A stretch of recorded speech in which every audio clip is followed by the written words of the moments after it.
నంద్యాల జిల్లా బండి ఆత్మకూరులోని రామాపురం, జీసీపాలెం, రంగాపురం అనేటువంటి గ్రామాలు మధ్యలేరు వాగు నుండి వచ్చేటువంటి వరద నీరు, ఫారెస్ట్ నుండి వచ్చేటువంటి నీరు, అదే మాదిరిగా ఈ యొక్క కేసీ కెనాల్ నీళ్ళు ఒకే చోట కేసీ కెనాల్ డ్యామేజ్ కావడం వల్ల ఆ ఊర్లు ముప్పుకు గురవుతున్నాయని చెప్పి అనేక సార్లు కలెక్టర్ గారికి, ఈ ప్రజాప్రతినిధులకి ఎంత విన్నవించుకున్నా కూడా ఇంతవరకు కూడా చీమ కుట్టనట్లు కూడా అధికారులకు కానీ ఈ ప్రభుత్వానికి లేదని చెప్పి అనేక ఆరోపణలు వస్తున్నాయి. ప్రస్తుతం ఆ గ్రామాలు నీటి మునికలో ఉన్నాయి.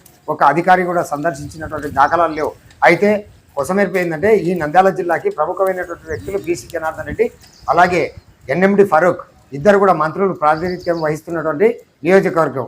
అదేవిధంగా బుడ్డా వాళ్ళ కుటుంబం నుండి బుడ్డా రాజశేఖర రెడ్డి కూడా అక్కడ ఎమ్మెల్యేగా కొనసాగుతున్నటువంటి ఈ నేపథ్యం.